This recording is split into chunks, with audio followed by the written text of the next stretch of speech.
আজকে বিষয়টি হচ্ছে দাওয়াতের গুরুত্ব। দাওয়াত এই শব্দটি শুনলেই আমাদের চোখের সামনে একটা চিত্র ভেসে আসে, সুন্দর সুন্দর খাবার। দাওয়াত দিয়েছে মানে সুন্দর সুন্দর একটি বড় মাধ্যম। আজকের এই দাওয়াত যদি আজকে আমরা আলোচনাটি নিজের জীবনে বাস্তবায়িত করি, রবের কসম করে আপনাকে বলতে পারি দোকানের টিভি চলবে না। আজকের এই বিষয় যদি আমরা আমাদের জীবনে বাস্তবায়িত করতে পারি, ক্রাম বোর্ড চলবে না, লুডু চলবে না, এক কথায় সমাজে অপসংস্কৃতি থাকবে না। অপসংস্কৃতির বেড়াজালে পড়ে নিজের পরিচয় ভুলে গেছে। প্রসঙ্গত আপনাকে একটু ছোট্ট করে বলি, ইমাম আহমদ বিন হাম্বল তিনি বলতেন, আমি যখন আহলে হাদিস কোন লোককে দেখি মনে হয় যেন আমি সাহাবীকে দেখছি। মানে একটা আহলে হাদিসের লোকের চরিত্র, তার চলাফেরা, তার গঠনাঠন, তার আচার আচরণ বৈশিষ্ট্য আলাদা ঢুকে গেছে। জোরে আমিন, রফায়াদান করব, হাত তুলব, আমি আহলে হাদিস, আমি হলাম আহলে হাদিস।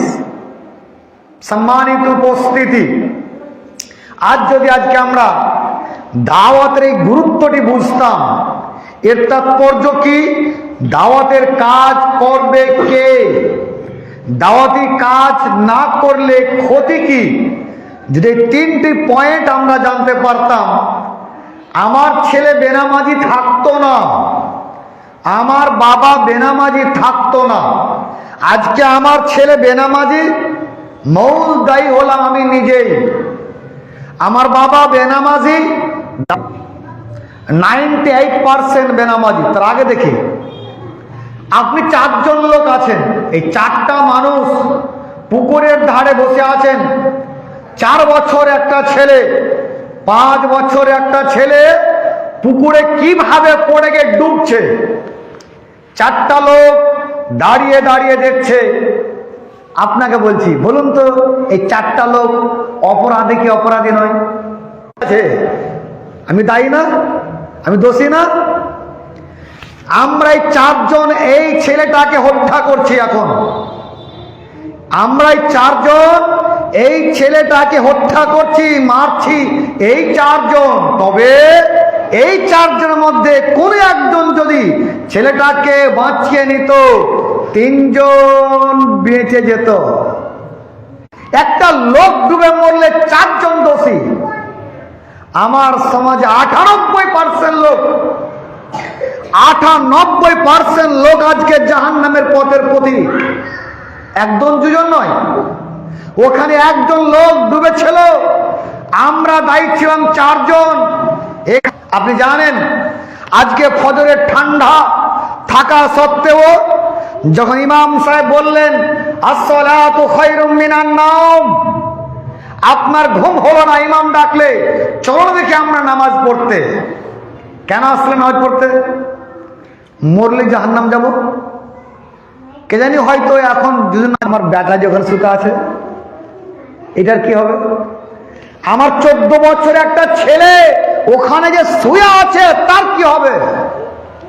আপনি জানেন কিয়ামতের কোর্টে আল্লাহ পাক রব্বুল ইজ্জত যখন জাহান্নামীরাকে জাহান্নামে ফেলা হবে, জিজ্ঞাসা করা হবে মা সালাকাকুম ফি সাকার, কি ব্যাপার তোমরা জাহান্নামে কেন? অপরাধ কি ছিল তোমাদের? কি পাপ পৃথিবীতে করেছিলে? বলবে না সুদ খেতাম, চুরি করতাম, ডাকাতি করতাম, কোন তুই যাই জাহান্নাম, আমি যাব জান্নাত। আহারে আপনি বাপ, আহারে আপনি বাপ, বাপরে বেটাকে ভালোবাসে, নিজে যাবে জান্নাত, ও যাবে জাহান্নাম। হাই রে বাপ, কি সুন্দর বাপ! এই বাপ পৃথিবীতে থাকলে আর কাজ হয়? আশ্চর্য। এ আবার বলে আমি আমার ছেলে অত্যন্ত ভালোবাসি। বাস্তব আপনি ভালোবাসেন, তবে কিছু ড্রামা করেন। এসি ছাড়া ঘুম হতো না। ছেলে এখন হসপিটালে অ্যাডমিট আছে, বাইরে শুয়ে আছেন, এত মশা কাটছে, আজকে আপনাকে মশায় কাটবে না। মশা লাগে? আজকে মশা লাগে না, এসি ছাড়া ঘুম হতো না, খোলা আকাশের নিচে আজকে আমি বসে আছি, কষ্ট হয় না। লক্ষ লক্ষ টাকা ব্যবসায় নোকসান হচ্ছে, কষ্ট হয় না, সব সহ্য করি। আছে জাহান্নাম, হাত ধরছি না, ধরার চেষ্টাও করছি না, শুধু বলি আমি আমার ছেলেকে ভালোবাসি। ড্রামা একটু আপনাকে দেখাই। সন্ধ্যার সময় আসবে, স্যার বলেন না, থানা আসবে, আপনার চোখের সামনে কয়েকটা আঘাত দেওয়া ছেলেটাকে, ছেলেটার গায়ে যেন পড়ে না, মনটা আপনার করলেই আঘাত করছে। মেম্বার সাহেব দেখুন তো ছেলেটার কি হলো, পুলিশে নিয়ে গেল, মারছে আমার চোখের সামনে, থানায় হয়তো আরো পিটবে, একটু খোঁজ নিয়ে দেখেন। মেম্বার বলছে কাকা বিপদ খুব, দেখুন দূরে খেয়ে যাও, কোথায় খেতে পাবে না পাবে, খাবার ঢুকবে, ঢুকবে খাবার গো, খাবার ঢুকবে না, বেটা ওখানে আছে। আপনার ছেলে 5 বছর পর হোক, 10 বছর পর হোক, আপনি থানা যান আর না যান, পুলিশ এক সময় ছাড়বেই, মানে ছাড়বে না, ছাড়বে না, ছাড়বেই পুলিশ। আমি থানা বুকে এসে লাগবেই, তথাপি আমার রাতের ঘুম নেই, খাবার ঢুকে না, আমার ছেলে কষ্ট পাচ্ছে। আরে আমার বাপ তোমার সামনে, তোমার ছেলে কালকে আমাকে একটু চলেন না, বলবেন, একটু বুঝাবেন, কই বললাম না, কোন একজনকে নিয়ে দেওয়া দিলাম না, ভাই আমার পরিবার আজকে বিপদগামী, একটু বুঝাবেন, কোনোদিন বললাম না। ছেলে শুয়ে আছে, ছেলেটা আস্তে আস্তে করে ল্যাব থেকে বেরোচ্ছে, জানে ব্যাটার ঘুম না ভাঙে। আহারে ড্রামা, এ নাটক। ছেলে যাক জাহান্নামে, বাপ যাক জান্নাতে, এই কুলাঙ্গার বাপ যতদিন থাকবে সমাজের 5 পয়সা লাভ হবে না। এরা ড্রামা করে আর ভালোবাসে না।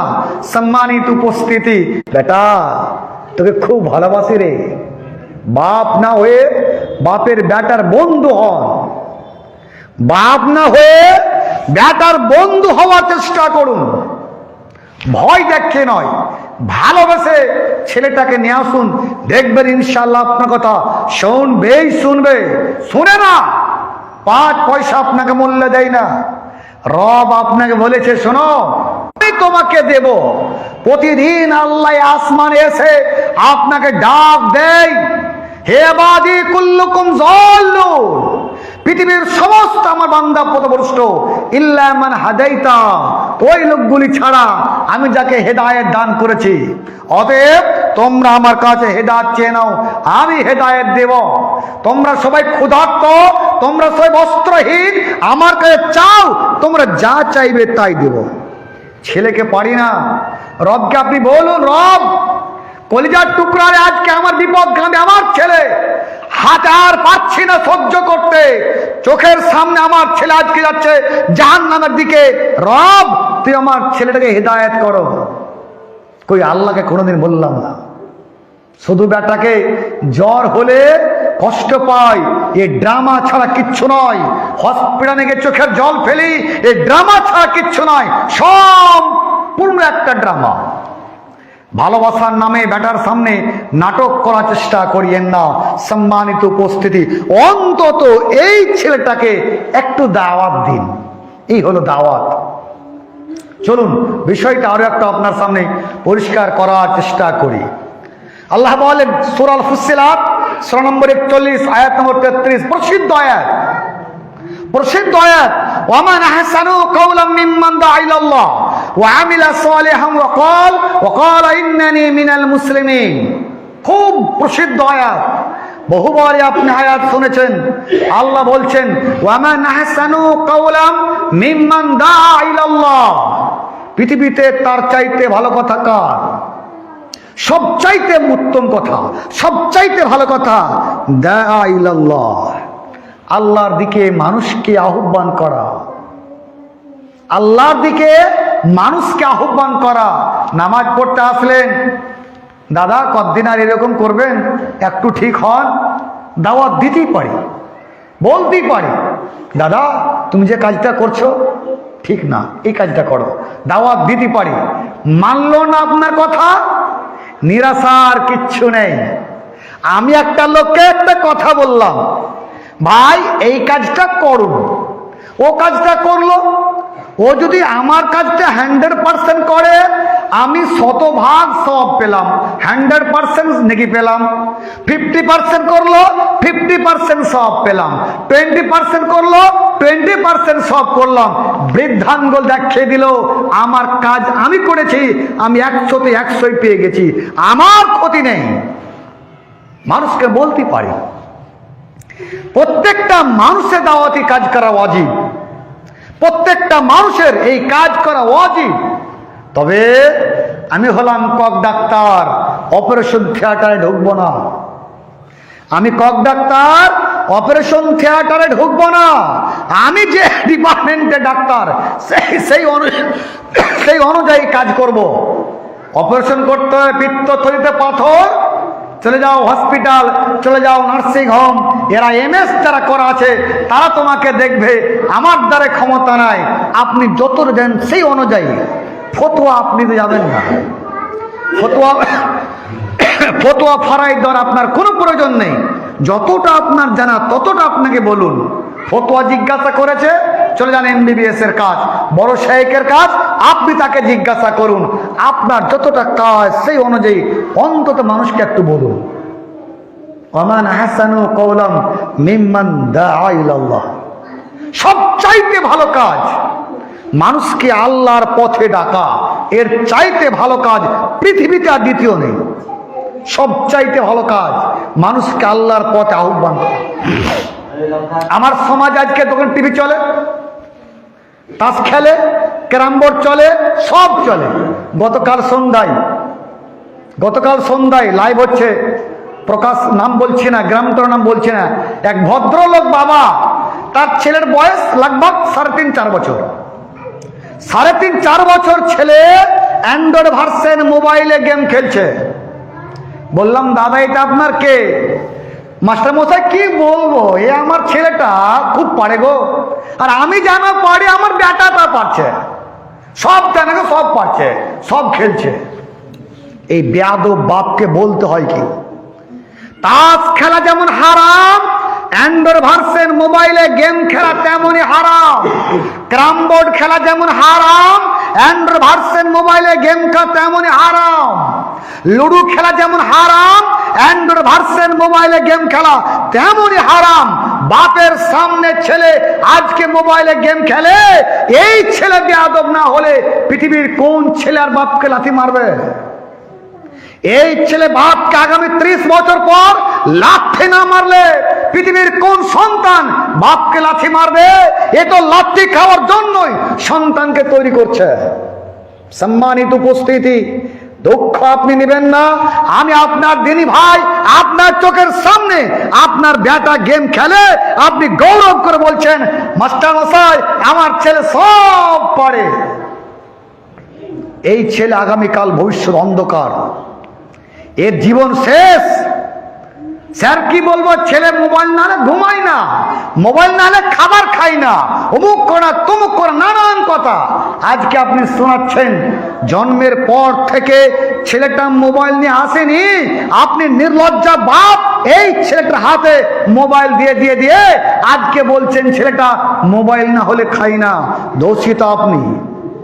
সম্মানিত উপস্থিতি, আমি আপনাকে বলছিলাম দাওয়াত ও তাবলীগের কাজ যদি আপনি ছেড়ে দেন, অবস্থা আপনার কি দাঁড়ায় একটু আপনাকে দেখাই। আজকে রিসেন্ট টাটকা খবর, মোটামুটি 10টা-11টার দিকে হয়তো সোশ্যাল মিডিয়া আপনি শুনেছেন, উমরাপুর মাস্টার পাড়ায় আগুন লেগেছে। শুনেছেন না? শুনুন, উমরাপুর মাস্টার পাড়াতে আগুন লেগেছে। আজকে দাও দাও করে আগুন জ্বলছে। পাড়া প্রতিবেশীর লোক যদি বলে তোর বাড়িতে আগুন লাগছে, জ্বলুক, আমার তো আগুন লাগে না, আমি বুকে হাত দিয়ে দেখবো, খালি গোটা পাড়া থাকবে বৈতারিনী। আজকে উমরাপুর মাস্টার পাড়াতে, লোকটার নাম সম্ভবত সেতাবুল, আজকে আগুন জ্বললো। কি করে আগুন লেগেছে? এই লোকটার বাড়িতে আগুন লাগলো, সব হয়তো পুরো শেষ হয়েছে।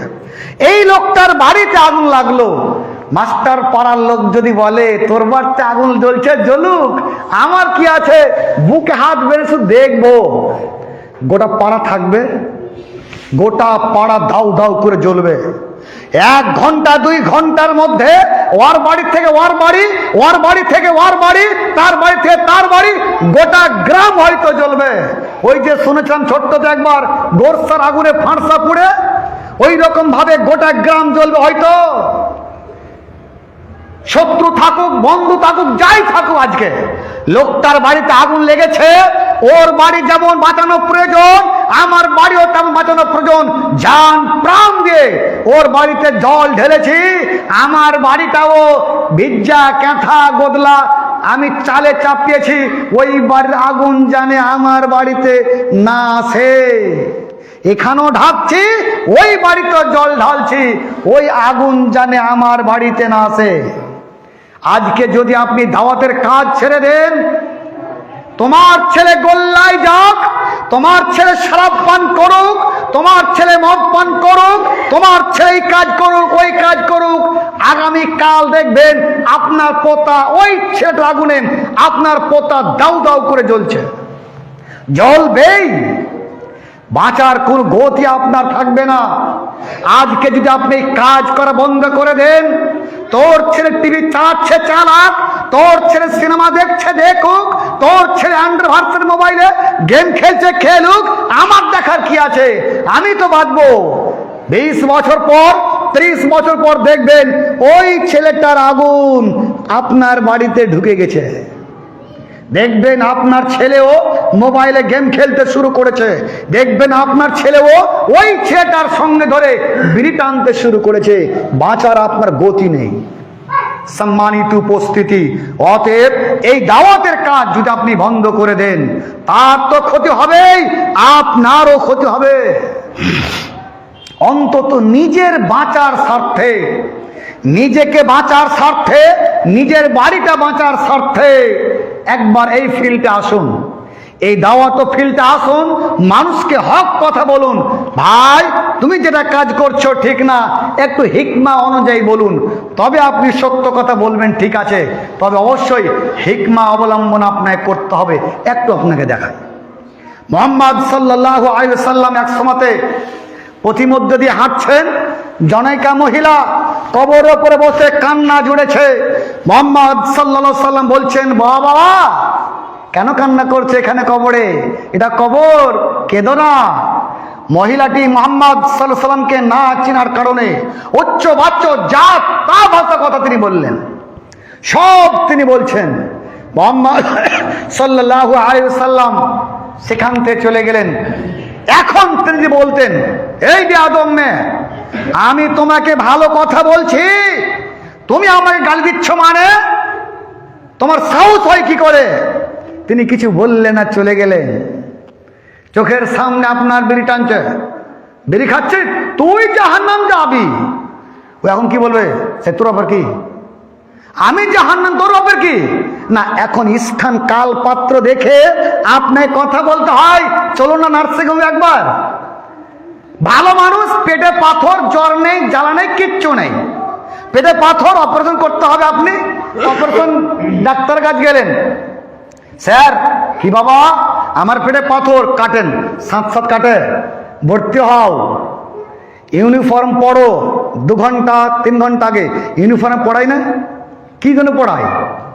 মানসিক মেন্টালিটি, পরিস্থিতি আগে আপনার ঠিক থাকতে হবে। ইউনিফর্ম পরে বেডে 2 ঘন্টা বসে থাকো, 3 ঘন্টা বসে থাকো, কি দরকার স্যার ইউনিফর্ম পরার? আমি তো শার্ট পরে আছি, আপত্তি কিছু নেই, ইউনিফর্মটা পরো। ইউনিফর্ম পরলে তোমার ভিতরে মানসিক একটা পরিস্থিতি আসবে, এমনি তোমাকে জবাই করা যাবে না, সময় তোমাকে লাগবে, তোমার মেন্টালিটি ঠিক করতে হবে। 2 ঘন্টা বেডে বসে থাকো, 3 ঘন্টা বসে থাকো, তারপর তুমি ওটিতে যাবে, এমনি জবাই করা যাবে না। আপনি হচ্ছেন দাওয়াত তাবলীগের একজন প্রচারক, প্রসারক। আপনি একটা মানুষকে কথা বলবেন, এমনি বলে দেবেন? জীবনে হবে? ওই সিগারেটখোর, তোরা ভালো হলি না, তোরা জাহান্নামে যাবি। এটা দাওয়াতের কাজ? কোশ্চিন কালেও আপনার দ্বারা একটা মানুষ হেদায়েত হবে না, একটা মানুষ ভালো পথে আপনার দ্বারা আসবে না, কোশ্চিন কালেও আসবে না। বিড়ি লোকটা খাচ্ছে, চট করে তাকে বলে দিলেন, বেরিখোর, জাহান্নাম তুমি যাবে, নামাজ পড়ো না, ঠুকবে তোমাকে আল্লাহ। যা তা ভাষায় তাই কথা বললেন। এই লোকটা জীবনে আসবে? কোশ্চেন কালেও আসবে না। সম্মানিত উপস্থিতি, আপনি হচ্ছেন দাওয়াত তাবলীগের প্রচারক। প্রচার করতে হলে অবশ্যই স্থান, কাল, পাত্র ভেবে আপনাকে কথা বলতে হবে। এমনি এমনি কথা বলবেন এটাই শেষ নয়। সম্মানিত উপস্থিতি, আমি আপনাকে বলছিলাম দাওয়াত ও তাবলীগের গুরুত্ব কি, কেন আজকে আপনি দাওয়াত তাবলীগের কাজ করবেন, প্রয়োজনটা কি? দেখুন, আজকে আমার সমাজ, গোটা সমাজ আস্তে আস্তে আস্তে গোল্লাই যাচ্ছে। চলুন বিষয়টা আরো একটু আমরা পরিষ্কার করার চেষ্টা করি। দাওয়াত ও তাবলীগের কাজ করবে কে? এর একটা গুণ থাকা উচিত। সবাই করতে পারে না। দাওয়াত তাবলীগের কাজ, এর একটা গুণ থাকা উচিত। মুহাম্মদ আল্লাহ পাক রব্বুল বলছেন ওই আয়াতে, ওয়া মান আহসানু কাওলাম মিম্মান দাআ ইলাল্লাহ ওয়া আমিলা সালিহান ওয়া ক্বালা ইন্নানী মিনাল মুসলিমিন। আপনি শুধু মানুষকে বলবেন এসো আল্লাহর পথে, আল্লাহ বলছেন ওয়া আমিলা সালিহ, মানুষ আপনার দিকে আসবে আপনার কর্ম দেখে। নিজেই জামাতের খোঁজ নেই, নিজের নামাজের কোনো খোঁজ নেই। জোহরটা আসর, আসরটা মাগরিব, মাগরিবটা ফজর, ফজরটা জোহর, কোনো খোঁজ নেই। আপনার দাঁড়াতে 5 পয়সা সমাজের লাভ হবে না। একটা কথা আপনার মনে পড়ে বলি মধ্যখানে। আচ্ছা বলেন তো, এই যে যত আজকে পাপ কাজ হচ্ছে, কে করাচ্ছে? শয়তান, তাই না? শয়তান করাচ্ছে। এই লোকটা বড় বেয়াদব, শয়তান সব চাইতে বেয়াদব। এই লোকটাই জাহান্নাম পড়াচ্ছে, এই লোকটা এই কাজ করছে, এই লোকটা ওই কাজ করছে। এই লোকটা ভালো নয়, শয়তান খুব কাজ করাচ্ছে। আসলে কি জানেন, শয়তান আছে বলে মানুষের ঈমান আছে। শয়তান না থাকলে ঈমান থাকতো না। আপনি বলুন কেমন কথা এটা বললেন? শয়তান চির শত্রু, এই আছে বলে ঈমান আছে, মানে সত্যি শয়তান আছে বলে ঈমান আছে। শয়তান না হলে ঈমান থাকতো না। শয়তান আছে বলে ঈমানের মূল্য আছে। অন্ধকার আছে বলে লাইটের মূল্য আছে। অন্ধকার থাকতো না, লাইটের মূল্য থাকতো। কে লাইট জ্বালাবে? লাইট কে কিনবে? কেউ কিনবে না। অন্ধকার তো নেই, অন্ধকার আছে তাই লাইটের মূল্য আছে। অন্ধকার না থাকলে লাইটের মূল্য থাকবে না। তবে আপনি জাগুন, আপনার পাঁজরে লোক নেই, আপনি জাগুন, অন্ধকার এমনি এমনি চলে যাবে। এত লোককে বলছি, কই আসে না গো, কম। এ বাবু, এই আমরা ক্লাস চল रहा है, चल बात अजीब करिश्मा, चल चुपचाप सुंदर बात चल जा, अजीब करिश्मा। तो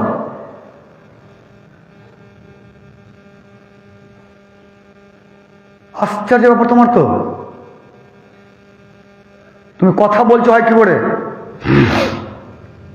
বহুদিন আমি আপনাদের বলেছি, বহু জায়গায় বলেছি, আমার জুমার খুতবা দেওয়া নেশা, পেশা না, নেশা। প্রসঙ্গত আপনাকে বলি, দাওয়াত ও তাবলীগের কাজ করে সবচাইতে লাভজনক রাস্তা জুমার খুতবা। এর মতো বিকল্প আর কোন রাস্তাই নেই। সমাজ সংস্কার করার সবচাইতে বড় মাধ্যম জুমার খুতবা। এর চাইতে বিকল্প রাস্তাই নেই। ইজতেমা কি আপনার লাভ? এখানে বকে আপনি আছেন কজন? একটু এখানে যত লাভ আছে জুমার খুতবা দিয়ে। আধা ঘন্টার সময় 5000 ঘন্টার সমান কাজ দেয়। জুমার খুতবা সমাজ সংস্কারের সবচাইতে বড় মাধ্যম। বিকল্পের রাস্তা আমার জ্ঞানে পড়ে না। জালসা যদি আপনি করেন, প্রসঙ্গত আপনাকে বলি, জালসা আপনি করবেন, বক্তার মূল্য 50,000 টাকা, প্যান্ডেল খরচ 50,000 টাকা, লক্ষ লক্ষ টাকা খরচ হয়। জালসা পরের দিন কটা লোক মুসল্লি বাড়ে, কটা লোকের কি হয় আপনি তদন্ত করবেন। জালসায় যদি 10,000 লোক হয়, 8,000 কি 9,000 লোক থাকে মেলাতে, 2,000 লোক থাকে প্যান্ডেলের নিচে। বললাম 2,000 কি 1,000 লোক থাকে প্যান্ডেলের নিচে। কাবার ইমাম এসে বক্তব্য দিবে, অমুক জায়গার ইমাম এসে বক্তব্য দিবে, যার বক্তার মূল্য 50,000 টাকা, এই লোকটা বক্তব্য দিবে। 10,000 মধ্যে 1,000 লোক শুনছে, 9,000 লোক বাইরে, মানে 90% লোক বাইরে, 10% লোক এখানে। এই 10% লোক আবার বাদাম খাচ্ছে, কথা বলছে সবচাইতে ভালো মানুষ, কঠিন কঠিন কথা বলছে। যে 1,000 লোক শুনছে, আপনি তদন্ত করে দেখবেন 1,000 লোকের মধ্যে, বাড়ি যাবি না? যাবো, দাঁড়া একটু, ফোনে কথা বলছে, ও বাদাম খাচ্ছে, আবারও কে নানান কথা বলছে। লাভ কি? জালসা করে 10% লাভ হয় কি? আমার খুব সন্দেহ, আমি লাভ বুঝতে পারিনি। লাভ হয় কার? বক্তার পকেট উঁচা হয়, বক্তার পকেট উঁচা হয়, ব্যবসায়িকদের পকেট উঁচা হয়। এই ব্যবসায়িক বক্তা কোরআন শরীফ সুন্নাত স্টাডি করে ব্যবসা করতে শুরু করেছে, ব্যবসা করতে শুরু করেছে। এই লোকগুলা এসে বক্তব্য দিবে। ফজিলাতুল শেখ, আল্লামুদ্দার, বড় বড় আলেম, এরা বসে থাকবে। আর যেই লোকটা বিসমিল্লাহর তারকিব জানে না, যেই লোকটার পেটে পা চাপিয়ে বিসমিল্লাহর জের বার হবে না, এই লোকটা আজকে বক্তা। অমুক মাদ্রাসার প্রধান শিক্ষক, যার দ্বারাতে হাজার হাজার ছাত্র বুখারী দার্স দেয়। কত আগে দেখলাম কাতলামানি মাদ্রাসার প্রধান শিক্ষক, ও 3 নম্বরে পেটে পা চাপিয়ে বিসমিল্লাহর জের কেন বের হবে না, এই বেটা বক্তা 1 নম্বরে। এই কমিটিকে বলে তো বলে কি, আফসোস লাগে। একজন সুযোগ্য আলেম, এই লোকটা 3-4 নম্বরে, আর যার পেটে পা চাপিয়ে কিচ্ছু বেরাবে না, শুধু ঠোঁটনির জোর, এই লোকটাই প্রধান বক্তা। এই সমাজের কি হবে? এ সমাজ গোল্লায় যাবে তো? সমাজ আর কোন লোকটা গোল্লায় যাবে? কয়েকদিন আগে দেখলাম আমাদের শেখ নদভী সাহেব, খুব সুযোগ্য আলেম, খুব পণ্ডিত আলেম, এই লোকটা 2-3 নম্বরে, তার ছাত্র হওয়ার যোগ্যতা নেই, ওই লোকটা 1 নম্বরে। না ওই লোকটা বলছে, না ওই বক্তার দোষ, না কমিটি দোষ, আল্লাহু আলাম। তবে আমরা বলতে চাই, এদেরকে সাইজ করা উচিত, এদেরকে সাইজ করা উচিত। এই লোকটা প্রধান বক্তা হতে গেলে সমাজের 5 পয়সা লাভ হবে না। সম্মানিত উপস্থিতি, আমি আপনাকে বলছিলাম জুমার খুতবার লাভ কি হয়। জুমার খুতবা কে দিবে? ইমাম সাহেব জুমার খুতবা দিবেন। মানুষ প্রস্তুতি হয়ে এসেছে, সুন্দর গোসল করেছেন, সুন্দর তেল লাগিয়েছেন, সুন্দর আতর দিয়ে এসছেন, আসার পর মানুষ ঝিমাচ্ছে। আল্লাহর ঘর, সেই একটু ঢুলছি নাকি? আল্লাহর ঘর তো ওই লাগা ভাই ঘুম আসে। আশ্চর্য ব্যাপার, আল্লাহর ঘর মানে ঘর তো আল্লাহর অবশ্যই। আমার শ্রোতা ঘুমাচ্ছে, আমার ক্লাস চলছে, আমার ছাত্র নখ কাটছে, আমার ছাত্র কলম ভোটচা বের করছে, আমার ছাত্র জান্নাত থেকে তাকাচ্ছে। দোষটা কার? আমার। আমাকে ক্লাস নিতে ঢং নেই। আমার শ্রোতা ঘুমাচ্ছে, আমি বক্তা বক্তব্য দিচ্ছি, আমাকে কথা বলতে ঢং নেই।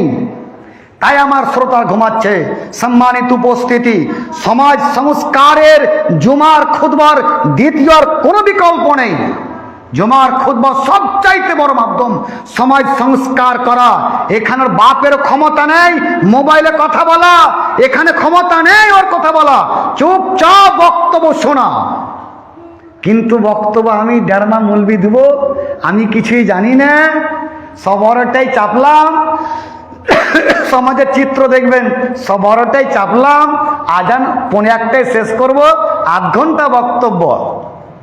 সবরটাই চাপলাম, আমি তো মাথা মোটা কি জানি না, সবরটাই চাপলাম, আজান চললো 12:20, একদম ঘড়ি মিলাবেন। কারণ আমার তো জুমার খুতবা নেশা, আমি দেখেছি তো। সবরটায় চাপলাম, 12টা, আজান চললো 12:20, 5 মিনিট শেষ। 12:20-তে চাপলাম, লম্বা খুতবা আমি দিলাম, গেল 12:25, 10 মিনিট শেষ। এবার আরো একটু কিছু বললাম, 30-15 মিনিট শেষ। হাতে আর 15 মিনিট। একটা গজাল না বললে হয়, একটু গজালও বলি, একটা গজালও বললাম, ওখানে 3-4 মিনিট শেষ। হাতে আর 10 থেকে 12 মিনিট সময়, 10-12 মিনিট সময়। আর বলছি ভাই জুমার খুতবা বলার তো অনেক ছিল, সময় খুব কম। এই কথার 10 বার, তাহলে তো 10 মিনিট সময়, কখন আর কথা বলবি? ওর সময় 10 মিনিট, আরে 10 মিনিটই বলছে ভাই জুমার খুতবা বলার তো অনেক ছিল, সময় কম। এটাই 10 বার শুনতে হলে সমাজের লাভ 5 পয়সা হবে না। এ খাতি পরিবর্তন করতে হয়, এ খাতি পরিবর্তন করতে হয়। সমাজ সংস্কারের সবচাইতে বড় মাধ্যম জুমার খুতবা। সমাজ সংস্কারের সবচাইতে বড় মাধ্যম জুমার খুতবা, বিকল্প আর কোনো পথ নেই। সম্মানিত উপস্থিতি, আমি আপনাকে বলছিলাম জুমার খুতবা হচ্ছে সমাজ সংস্কার একটি সবচাইতে বড় মাধ্যম। চলুন বিষয়টা আমরা আর একটু পরিষ্কার করার চেষ্টা করি। আমরা বলছিলাম দাওয়াত, ওয়ালাইকুম সালাম, দাওয়াত, দাওয়াতে তাবলীগের কাজ কে করবে, কিভাবে আপনি করবেন আমি আপনাকে দেখাচ্ছিলাম। হয়তো আপনাকে আমি বলেছি দোগাছি গ্রামের 50% লোক বোকা গো বোকা। এই গ্রামের লোক আমাকে জিন্দা থুবে, কত পণ্ডিত হারাবো, কত রাগ উঠবে না? আমি যদি বলি দোগাছি গ্রামের লোক 50% বোকা গো বোকা, কিচ্ছু জানে না, বলবেই মানুষ তুই কত পণ্ডিত হারাবো কত। এবার বললাম দোগাছি গ্রামের 50% লোক শিক্ষিত, ঠিক আছে, তার মানে 50টাকে বোকা বানাচ্ছি কিন্তু বলিনি। আমি যখন বললাম দোগাছি গ্রামের 50% লোক শিক্ষিত, তার মানে 50% বোকা আছে, কিন্তু এখন রাখবে, এখন রাখবে না, ঠিক আছে, হ্যাঁ ভালো শিক্ষিত, ও বুঝলে না আমি 50টাকে বোকা বানাচ্ছি। বোকা বললাম না, বোকা বানালাম।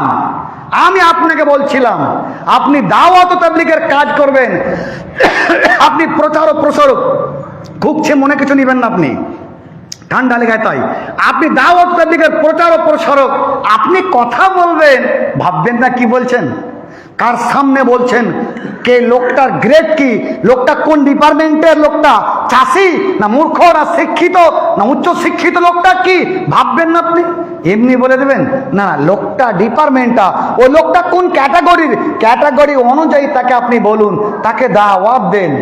আপনি জানলেন টাকনুর নিচে প্যান্ট পরলে জাহান্নাম যাওয়া যায়, এই বেয়াদব তোর প্যান্ট তখন তুই জাহান্নাম যাবি, আস্তাগফিরুল্লাহ, সম্ভব হবে না। এটা বৈশিষ্ট্য নয় সমাজ সংস্কারের, এটা বৈশিষ্ট্য নয় সমাজ সংস্কারের। আপনার কথা মানুষ তখন মানবে ও আমিলা সালেহ, নিজে ভালো কাজ করতে হবে, নিজেই জামাতের খোঁজ নেই, নিজেই জোহরেরটা ফজরে, ফজরেরটা জোহরে, আসরটা মাগরিব, মাগরিবটা এসা, নিজের খোঁজ নেই। আমার পঞ্জরে একটা লোক আসবে না, আমাকে অন্তত আগে আমালে সালেহ করে দেখিয়ে দিতে হবে। আমি নিজেই দেখালাম না, সমাজ তো গোল্লায় যাবে। প্রসঙ্গত ওই যে আপনাকে বলছিলাম শয়তান আপনার কি করে, শয়তান আপনার কিভাবে ক্ষতি করে দেখবেন, শয়তান আপনার কিভাবে ক্ষতি করে আপনি একটু খেয়াল করবেন।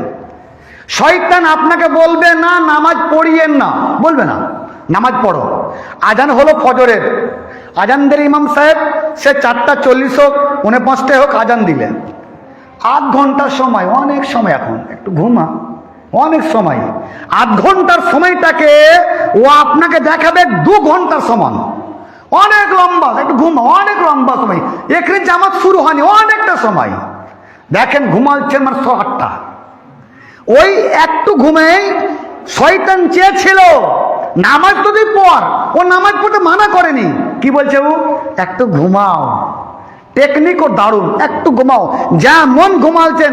সকাল 8টা, আসরে আজান দিয়েছে ইমাম সাহেব 2:30, চলো কিন্তু আরেকটা বাজে লেট হয় 10 মিনিট, এই করতে দেখবেন এই 10 মিনিট মানে এই 20 মিনিট 15 মিনিট সময়টা আপনার কাছে 2 ঘন্টার সমান দেখায়। যে উজু করে দেখছেন আপনার 1 রাকাত ছুটে গেছে, আপনি বুঝতেই পারেননি, শয়তান সাকসেস। শয়তান চেয়েছিল তাকবীরে উলা তোমার ছুটুক, শয়তান চেয়েছিল তোমার 1 রাকাত ছুটুক, দেখো শয়তান সাকসেস, ওই 1 রাকাত ছুটিয়ে দিয়েছে, বুঝতে পারেননি। এমনভাবে শয়তান কাজ করে যা আপনার কল্পনার বাইরে, এমনি কাজ করে দিবে। আমি আপনাকে বলছিলাম শয়তান এটা মারাত্মক বড় ক্ষতি করে। কোন একদিন আমরা সময় পেলে ইনশাআল্লাহ শয়তান আমাদের কিভাবে ঈমান নষ্ট করে দেখাবো। তবে আপনাকে বললাম শয়তান আছে বলেই একান্ত ঈমান আছে, অন্ধকার আছে বলে লাইটের মূল্য আছে, শয়তান আছে বলে ঈমানের মূল্য আছে। আমরা দেখেছিলাম ফেরেশতার ঈমান ছিল, ওরাও সালাত ওরাও ইবাদত করত, তবে তাদের ঈমান চাইতে, তাদের ইবাদত চাইতে আমার ইবাদতের মূল্য বেশি। কেন? এই লোকটা খুব সৎ, জীবনে ঘুষ খায়নি, খুব ভালো মানুষ, আসলে লোকটা কোনোদিন চাকরি করেনি, কোনোদিন চাকরি করে, লোকটা সৎ হলো কি করে? ঘুষ খাই না, এই কথাটা তার জন্য প্রযোজ্য হবে? লোকটা ডিপটি খুব ভালো, ঠিক টাইমে ঢুকে ঠিক টাইমে বাড়ায়, ও কোনোদিন কোনটি চাকরি করে না, তো ডিপটির মূল্য কি আছে? শয়তান আপনাকে পদভ্রষ্ট করার চেষ্টা করছে, আপনি ওর সঙ্গে লড়ছেন, দিয়ে টিকে আছেন, এই হচ্ছে ঈমান। সম্মানিত উপস্থিতি, আমরা কোন একবার সময় পেলে ইনশাআল্লাহ শয়তানটা কিভাবে আপনার ক্ষতি করে দেখার একটা একটা করে ইনশাআল্লাহ চেষ্টা করব। আজকে আমি আপনাকে দেখাচ্ছিলাম দাওয়াত ও তাবলীগ কি, এর গুরুত্ব আপনাকে এতক্ষণ দেখালাম। এবার দেখব দাওয়াত তাবলীগের কাজ না করলে ক্ষতি কি। পড়াশোনা করলে লাভ আছে, না করলে ফেল আছে। এখন এই দাওয়াত ও তাবলীগের কাজ, এই দাওয়াতের কাজ না করলে আমার কি কি ক্ষতি হতে পারে এখন আমরা দেখব। এতক্ষণ দেখলাম দাওয়াত ও তাবলীগের কাজ করতে আমাকে হবে, এই হলো তার গুরুত্ব, কিভাবে করব একটা একটা করে দেখলাম। এবার আমরা দেখব দাওয়াত ও তাবলীগের কাজ না করলে ক্ষতি কি। চলুন ক্ষতিটা আমরা একবার দেখি। মুহাম্মদ সাল্লাল্লাহু আলাইহি ওয়াসাল্লাম বলেন, ওয়াল্লাযী নাফসি বিয়াদিহি লা তা'মুরুনা বিল মা'রুফ ওয়া লা তানহাউনা আনিল মুনকার আও লা ইয়াশিকান্নাল্লাহ আইয়াবাস আলাইকুম আযাবান ওয়া ফি রায়াতে আইয়াবাস আলাইকুম ইকাবান। মুহাম্মদ সাল্লাল্লাহু আলাইহি ওয়াসাল্লাম বলেন, ওয়াল্লাযী নাফসি বিয়াদিহি, ওই সত্তার শপথ যার হাতে আমার প্রাণ, লা তা'মুরুনা বিল মা'রুফ, অবশ্যই মানুষকে ভালোর পথে ডাকবে, অবশ্যই মানুষকে ভালো কথা বলবে। মানে আজকে আপনাকে প্রতিজ্ঞাবদ্ধ নিতে হবে। আসলেন, শুনলেন, চলে গেলেন, এখানে শেষ নয়, আজকে আপনাকে প্রতিজ্ঞাবদ্ধ হতে হবে। আজকেই রব তোকে সাক্ষী রেখে আমি অন্তরে প্রতিজ্ঞা করছি, আজকে থেকে অন্তত 24টা ঘন্টার মধ্যে একজনকেও ভালো কথা বলবো। স্থান কাল পাত্র ভেবে অন্তত একজনকে ভালো কথা বলবো, একজনকে সালাতের দাওয়াত দিব, একজনকে তাওহীদের দাওয়াত দিব, একজনকেও কোরআন সহিহ সুন্নাহ পথে ডাকবো। এই প্রতিজ্ঞাবদ্ধ আপনাকে নিতে হয়। শুধু শুনলাম চলে গেলাম, শেষ কিচ্ছু লাভ হবে না। এখানে আসার মূল লক্ষ্য উদ্দেশ্য আগামীকাল কিভাবে চলবো, এই জন্য একটা মূল্যবান সময় আপনি আমাকে দিয়েছেন। এমনি বসে নেই, মূল্যবান সময় আপনার, খুব মূল্যবান সময়, একটি গুরুত্বপূর্ণ আপনার সময়টা আপনি অন্য কাজে ব্যবহার করতে পারতেন, সেই কাজে ব্যবহার না করে এখানে আপনি আমাকে সময় দিয়েছেন কিসের জন্য? দেখার জন্য না। প্রতিজ্ঞাবদ্ধ হব আজকে থেকে অন্তত 24টা ঘন্টায় একটা লোক হলেও ভালো কথা বলবো, একটা লক্ষ্য বলবো, একটা লক্ষ্য আজকে থেকেই প্রতিজ্ঞাবদ্ধ হব। আউয়াল ওয়াক্তে নামাজ পড়বো, তাকবীরে উলাতে নামাজ পড়বো। শয়তান চেষ্টা করবে, বক্তব্য শোনাই শেষ কথা নয়, নিজের জীবনে বাস্তবায়িত করতে আপনাকে হবে। এই জন্য আপনি এখানে এসেছেন, আপনাকে আজকে প্রতিজ্ঞাবদ্ধ হতে হবে। একটা লোক হলেও তাকে দাওয়াত দিব কোরআন ও সহিহ সুন্নাহর, একটা লোক হলেও হারাম থেকে বিরত রাখার চেষ্টা করব। দুই, অন্তত এক ওয়াক্ত যেন আমার না ছুটে, আউয়াল ওয়াক্তে একদম তাকবীরে তাহরিমা ইমামের সাথে আমি যেন প্রথম কাতারে হতে পারি, এই প্রতিজ্ঞাবদ্ধ হব। আজান হলো, উজু করলাম, 2 রাকাত বাড়িতে নামাজ পড়ে চট করে চলে আসলাম। সম্মানিত উপস্থিতি, প্রসঙ্গত আরো একটা আপনাকে বলি, এই মসজিদ আল্লাহর ঘর, কাবা আল্লাহর ঘর, তাই তো? মসজিদ নববী আল্লাহর ঘর। মসজিদে নববীতে মদিনার নবীর মসজিদে কেউ যদি 1 রাকাত নামাজ পড়ে, দোগাছির এই মসজিদে কেউ যদি 1000 রাকাত নামাজ পড়ে, ওই চা বাদ মে দিবেন আপনি, এখন অনেক সময় আছে। মদিনার মসজিদে কেউ যদি 1 রাকাত নামাজ পড়ে, এই দোগাছির এই মসজিদে কেউ যদি 1000 রাকাত নামাজ পড়ে, নেকি কম না বেশি? বলতাম না, মনে করি 100 নেকি আমি তুলবো, 100 নাম্বার তুলবো।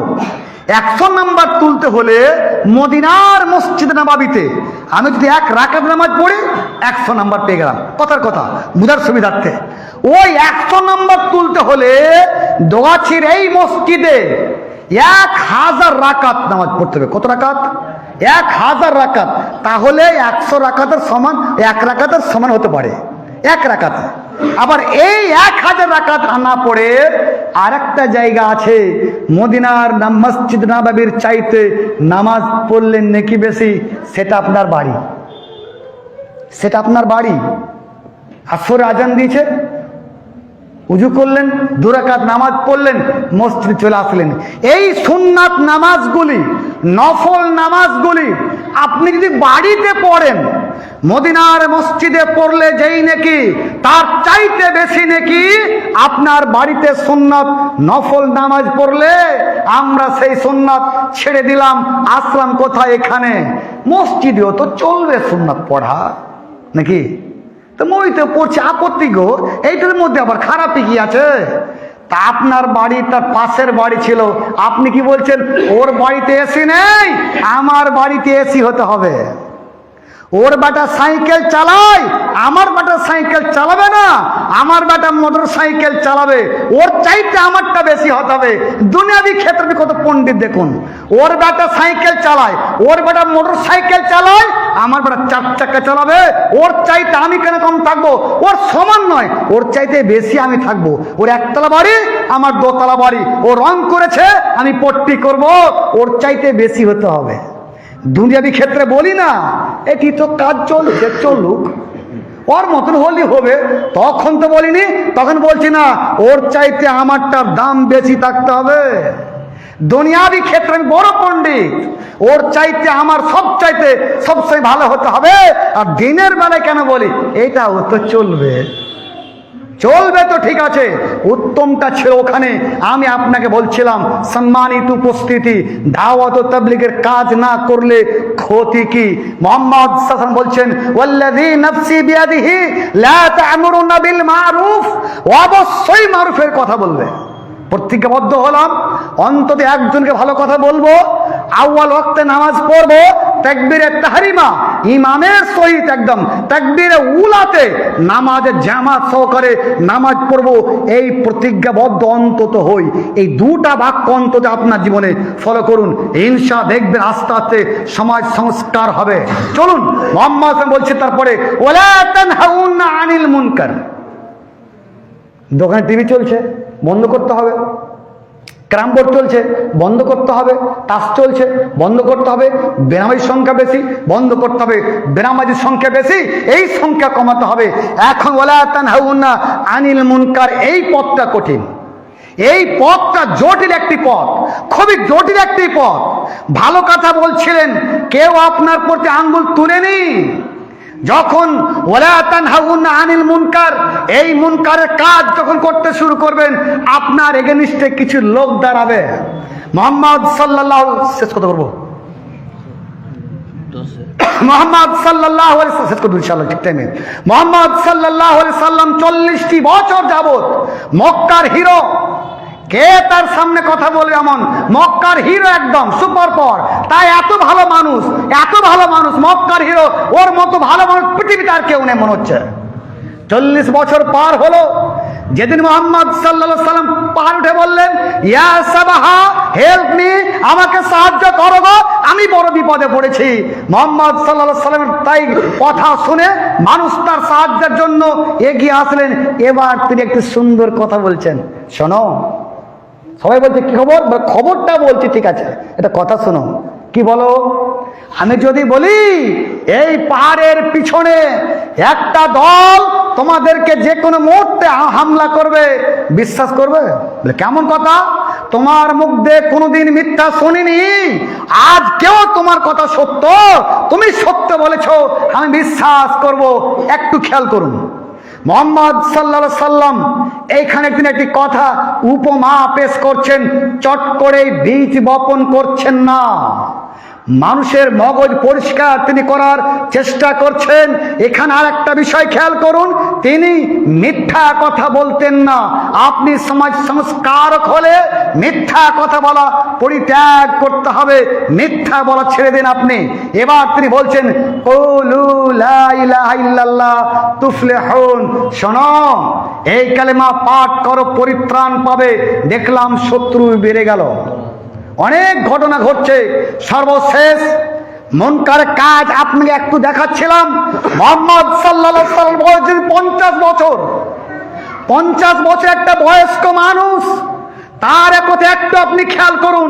এই 50 বছর একটি বয়স্ক মানুষ যখন দেখলেন মক্কার লোক আমার কথা শুনছে না, মানুষ আমাকে পাত্তা দেয় না, মানুষ তুচ্ছ তাচ্ছিল্য করছে, মক্কাতে প্রায় 95 কিলোমিটার দূর পায়ে হেঁটে চললেন মদিনা। 1-2 কিলোমিটার নয়, 95 কিলোমিটার দূর পায়ে হেঁটে চললেন মদিনা। আমি আমার কর্মীকে বলি তুমি চলো ওই জায়গাতে, সে গাড়ি নেই, যে কিসে যাব, গাড়ি যে নেই। মুহাম্মদ সাল্লাল্লাহু আলাইহি সাল্লাম 50 বছর একটা বৃদ্ধ মানুষ, 50 বছর তিনজন যুবক নয়, তার বয়স 30 নয়, তার বয়স 28 নয়, তার বয়স 25 নয়, রক্তের গরম আজকে তার অনেকটা কমে গেছে। 50 বছরের একটা বৃদ্ধ মানুষ, এই লোকটা 90 কিলোমিটার দূর পাড়ি দিচ্ছে শুধু মানুষকে হক কথা বলার জন্য। যখন তিনি জায়গা পেলেন না, আমার সমাজ আমার কথা শোনে না, 5 পয়সা আমাকে মূল্য দেয় না, সেই দিন তিনি সিদ্ধান্ত নিলেন না না, এখানে আর আমার কাজ করা চলবে না, আমাকে যেতে হবে। আজ থেকে প্রায় 90-95-100 কিলোমিটার দূরে তায়েফ রয়েছে, সেইখানে আমাকে যেতে হবে। 10 দিন সেখানে প্রায় থাকলেন, কোনো ফল না পেয়ে নিরাশ হয়ে ফিরে আসলেন। লম্বা ঘটনা, আমি আপনাকে একটা শুধু আপনাকে দিই। 10 দিন দাঁড়ে দাঁড়ে ঘুরে ঘুরে নীরব হয়ে তিনি একদম বাকরুদ্ধ হয়ে ফিরে আসছেন বাড়ির দিকে। তাইফের লিডাররা সেই দিন মুহাম্মদ সাল্লাল্লাহু আলাইহি সাল্লামকে আখ্যায়িত করলো পাগল, আখ্যায়িত করলো মজনু, একে পাথর মারতে মারতে রক্তাক্ত করা হলো। 50 বছর একটা বয়স্ক মানুষকে রক্তাক্ত করা হচ্ছে শুধুমাত্র আপনার বুকে, আপনার কাছে ঈমান নিয়ে আসার জন্য। মুহাম্মদ সাল্লাল্লাহু আলাইহি সাল্লাম তিনিও পারতেন না, মানুষের লাথি খাবো না, মানুষের গালি খাবো না, তায়েফ তোমরা গোল্লায় যাও, মদিনা গোল্লায় যাও, মক্কায় তোমরা গোল্লায় যাও, আমি শুধু ঠিক কাজ করব। আজকেই দোগাছির মাটিতে ঈমান, ইলম, জ্ঞান আসতো, ইসলাম আসতো, কোশ্চেন কালে আসতো না। মুহাম্মদ সাল্লাল্লাহু আলাইহি সাল্লাম একজন বয়স্ক মানুষ হয়ে তিনি আজকে এই পথে চললেন। আমি সাধারণ একটা কর্মী মানুষ, আমাকে যদি বলা হয় চাঁদপুর চলো, সে গাড়ি নেই, যাবো কিসে? এই কর্মীর দ্বারাতে কোনোদিন কাজ হওয়া সম্ভব নয়, এর দ্বারাই দিন প্রচার হওয়া সম্ভব নয়, এর দ্বারাই সমাজ সংস্কার হওয়া সম্ভব নয়, কোনো দিন সম্ভব নয়। হয় এই লোকটাকে আপনি তৈরি করতে পারেননি, না হয় লোকটার ভিতরে দুর্বলতা আছে। আমরা ধরে নিব যারা দোগাছি এলাকার কর্মী আছেন, যারা নেতৃত্ব স্থানে আছেন, হয় তাকে আপনি তৈরি করতে পারেননি, তাই সে লোকটা বলছে ভাই দোগাছি থেকে আমি যাব চাঁদপুর, যাব কিসে?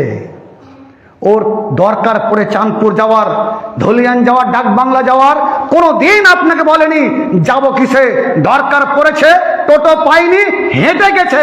আজকে বলেছেন আপনি ইজতেমা আছে, আজকে বলছে যাব কিসে। আজকে আপনি বলছেন ইজতেমা যাব মাগরিব পর, কেনা এসার পর করলে ভালো হয় না? কেনা গো দোকান বন্ধ করব, অমুক করব, তমুক করব, আস্তাগফিরুল্লাহ। কি কথা বলেন আপনি? 50 বছর একটা বৃদ্ধ মানুষ, 50 বছর একটা বৃদ্ধ মানুষ, তিনি যদি আজকে মানুষের দ্বারে দ্বারে ঘুরতে পারেন, আপনার মতো একটু খেয়াল করুন, সাহাবায়ে কেরামরা যদি মনে করতেন না না না এত কষ্ট করার কি প্রয়োজন, দোগাছির মাটিতে দিন আসতো না।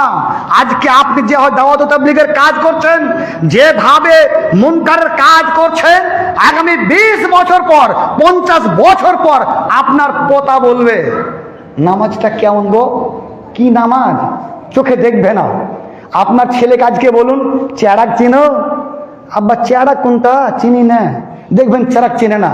ল্যাম্প চিনো, ল্যাম্প কোনটা, আমরা পড়তাম, কেমন যে আব্বা ল্যাম্প ছিল, ও ল্যাম্প দেখেনি। কেন বলেন তো? ল্যাম্পের প্রচলন শেষ হয়েছে। আপনি যদি এই দাওয়াতের কাজ ছেড়ে দেন, 50 বছর পর আপনার পোতার পোতা বলবে নামাজটা কেমন যে আব্বা, কেমন করে নামাজ পড়ে, এগুলা কি কথা কইছে, ও কিচ্ছু খুঁজে পাবে না, পথভ্রষ্ট হয়ে পড়বে। অতএব মুহাম্মদ সাল্লাল্লাহু আলাইহি ওয়াসাল্লাম বলছেন যে ওয়ালা তানহাউনা আনিল মুনকার, বেশক মুনকারের কাজ করতে হবে। বলছিলাম না করলে ক্ষতি কি? তিনি বলছেন যদি দুটি কাজ না করো, এক মারুফের কাজ, দুই মুনকারের কাজ, দুটি কাজ যদি তোমরা না করো, রবের কাছে সাহায্য চাইবে তো, রবের কাছে প্রার্থনা করবে, প্রার্থনা আল্লাহর কাছে কবুল হবে না। দোয়া করবে, দোয়া কবুল হবে না। আল্লাহর আযাব তোমাদেরকে গ্রাস করবে, নানান ভাবে আযাব। আপনি একটু দেখবেন, সারাদিন আপনি পরিশ্রম করেন, সব করেন, সন্ধ্যার সময় বাড়ি ফিরে আসলেন, আপনার স্ত্রী আপনার কথা 5 পয়সা মূল্য দেয় না। দুঃখ হয় না? যার জন্য এত খাচ্ছি সে আমাকে কোনোদিন মানলো না। বেটা, সেও আপনাকে 5 পয়সা মূল্য দেয় না। বেটি, সেও আপনাকে 5 পয়সা মূল্য দেয় না। এটা কি আযাব নয়? এই এক প্রকার আযাব। আমি মনে করি এটাও এক প্রকার হয়তো আযাবের কারণেই আপনি হক কথা বলা ছেড়ে দিয়েছেন, ভালো কথা মানুষকে বলেন না, তাই তো আজকে অবস্থা। সম্মানিত উপস্থিতি, আপনাকে বলতেই হবে। চলুন শেষের সময় আর একটা হাদিস বলে আমরা শেষ করি। সহিহ মুসলিম হাদিস নাম্বার 49, মুহাম্মদ সাল্লাল্লাহু আলাইহি ওয়াসাল্লাম বলছেন মান রাআ মিনকুম মুনকারান ফালিয়ুগাইয়ির বিয়াদি। তোমার সমাজে তোমার চোখের সামনে অন্যায় কাজ হচ্ছে, আমরা কি মুলি সাহেব জি আমরা এগুলা কাজ করবো? এগুলা মুলি বিরাট লোকের সামনে বলবে, আমরা কেন বলবো? আমরা সাধারণ বোকা টোকা মানুষ, আমরা কেন বলবো? আমরা কেন বলবো? খেয়াল করবো, আমরা বলছেন তো, আমরা কেন বলবো? মুহাম্মদ সাল্লাল্লাহু আলাইহি ওয়াসাল্লাম বলছেন মান রাআ মিনকুম মুনকারান, মান মানে যে, রায়া রিও মানে দেখা, মুনকার মানে খারাপ, যেই লোকটা খারাপ কাজ দেখবে, ফালিয়ুগাইয়ির তাবদীল করে দিবে, পরিবর্তন করে দিবে। শুধু আলেম ওলামা দাওয়াতের কাজ করবে এখানে শেষ নয়, যেই লোকটা অন্যায় কাজ দেখবে পরিবর্তন করার চেষ্টা করবে, বিয়াদিহি হাত ধরাতে। হাত মানে থাপ্পড় দিয়ে যেমন হয়, পিঠ সাহলে হয়। দাদা তোমার কাজটা একটু এরকম করছো না, এটা ঠিক নয়, যে কত আর গিলবে যে দাদা, যে আর গিলিও না, না ভাই কই গিলছি, আর গিলিও না। যেমন হাত দিয়ে থাপ্পড় দেওয়া হয়, পিঠ সাহলে কথা হয়, হাত থাপ্পড়ে হলো না, পিঠ সাহলে হলো না। ফাবিলিসানিহি, বাক যন্ত্র একটি কঠিন, জিহ্বা কঠিন, বাক যন্ত্র একটি কঠিন। এই জিহ্বার দ্বারা মানুষকে ঠিক তাবদীল করার চেষ্টা করো, জিহ্বার দ্বারাও হলো না, ফাবে কালবি, পরিবর্তন করো তো একবার।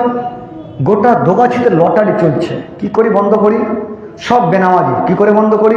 শোনো ভাই, চলো আমরা পরামর্শ করি তো। 3 জন 4 জন 5 জন 7 জন 10 জন মিলে একটা পরামর্শ সভায় বসলেন, পরামর্শ করতে শুরু করলেন। যারা পরামর্শ করে, এই অন্তরে ঘৃণা করা মানে যারা পরামর্শ করে, যালিকা যাফুল ঈমান, তাদের ঈমান একটু রয়েছে। আমি পরিবর্তন করার চেষ্টা করলাম না, বিচারটা আপনাকে দিলাম। সমাজ চোখের সামনে গোল্লায় যাচ্ছে, 5 পয়সা আমি ভাবলাম না। কিয়ামতের কোঠে কি জবাব দিবেন আপনি প্রস্তুত থাকবেন। সম্মানিত উপস্থিতি, আলোচনা একেবারে আমরা অন্তিম পর্যায়ে পৌঁছে গেছি। আমি আপনাকে বলছিলাম, আমি আপনার দিনী ভাই, মনে দুঃখ নিয়েন না। আমি আজকে যা বললাম 3টি বাক্যে আপনাকে শেষ করি। প্রায় ঘন্টার আলোচনা 3টা লাইনে আমরা শেষ করি। আজকে প্রতিজ্ঞাবদ্ধ হব, আমার সমাজে অন্যায় হচ্ছে, আমার পৃষ্ঠপোষকতায় হচ্ছে।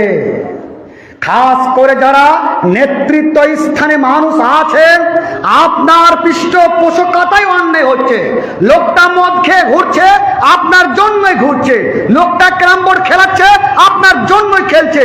লোকটা তাস খেলছে, আপনার জন্যই খেলছে। লোকটা অন্যায় কাজ করছে, আপনার জন্যই করছে। আপনি ব্যবস্থা নেননি তাই করছেন, ব্যবস্থা নেননি তাই লোকটা কাজ করছেন। ব্যবস্থা নেন। নেতৃত্ব স্থানে যারা আছেন সাবধান থাকুন, কিয়ামতের কোর্টের জবাব দেয় আপনাকে হবে, আপনার জন্য করছে। আপনি একটু প্রস্তুতি নেন, না এইগুলি কাজ করতে দেওয়া যাবে না। দুই, মানুষকে আমরা যখন বলবো অবশ্যই হিকমা দিয়ে কথা বলবো, অবশ্যই তার সাথে সুলভ আচরণ দিয়ে কথা বলবো, অবশ্যই তার সঙ্গে তর্কে জড়াবো না। যদি লোকটা আপনার সঙ্গে তর্কে জড়িয়ে গেছে, ও আপনাকে না পাবে, তোর বাপ এরকম, তোর মা এরকম, তোর ভাই এরকম, তোর বংশ দেখা, যে কোনো মূল্যে আপনার যেটা দুর্বল জায়গা আছে সেখানে আঘাত করবে। তর্কে জড়ানোর কোনো প্রয়োজন নেই। লোকটা তর্কে জড়িয়ে গেছে, ওই খাতা বাহুম জাহিলুনা কালু সালামা, তাকে ছেড়ে দেন, বাপ থাকতই। তর্ক করার কোনো প্রয়োজন নেই। অবশ্যই নরম ভাষাতে তাকে আপনি নিয়ে আসুন, ইনশাল্লাহ আপনার পথ আসবে। তিন, অবশ্যই জামাত সহকারে একদম আউয়াল হতে তাকবীরে তাহরিমাতে, একদম তাকবীরে উলাতে আপনি কাজ করুন, দেখবেন ইনশাল্লাহ আপনার ব্যবহারে মানুষ আপনার দিকে আসবে। তিন, চার, অবশ্যই মিথ্যা বর্জন করবেন। টোটাল কথা হলো দাওয়াত ও তাবলীগের কাজ না করে মরলে দায়ী আপনি। সমাজে অন্যায় হচ্ছে, দায়ী আপনি, আপনার জন্যই হচ্ছে। কত বলবো গো, বলে খেসতে গেল। কয়দিন বলেছেন? নূহ আলাইহিস সালাম জীবনে এ কথা বলেছিলেন, মুহাম্মদ সাল্লাল্লাহু আলাইহি ওয়াসাল্লাম জীবনে কথা বলেছিলেন, কত বলবো, কদিন বলেছেন? বলতে থাকুন, আপনি আপনার দায়িত্ব পালন করুন। হে রব্বুল আলামিন, তোমার কাছে আমরা ফরিয়াদ করি, এতক্ষণ ধরে আমরা যে আলোচনা করলাম, রব্বুল আলামিন বসে আছি সময় নষ্ট করে, কাজ ছিল, কাজ বন্ধ করে এখানে বসে আছি। রব্বুল আলামিন তোমার কাছে ফরিয়াদ করি, প্রচুর জীবনে পাপ করেছি, না না, আজকে থেকে তুমি আমাদের ঈমান এমন করে বাড়াও, এমন করে বাড়াও যেন আমি সমাজ না নিয়ে ভাবতে পারি, গোটা সমাজ নিয়ে ভাবতে পারি। এই ভাবনা ভাবার ঘিলু মগজ আমাদের দাও, সকলে পড়বো আমরা আমিন। রব্বুল আলামিন তোমার কাছে ফরিয়াদ করি, মানুষের সামনে কিভাবে কথা বললে সে লোকটা আমার কথা গ্রহণ করবে, এই জ্ঞানটুকু আমাদের দাও। বাক্য গঠন করার, কথা বলার হিকমা, কথা বলার জ্ঞান আমাদের দাও। সকলে আর একবার পড়বো আমরা আমিন। আসসালামু আলাইকুম রহমতুল্লাহি ওয়া বারাকাতুহু। তুমি কই দাও?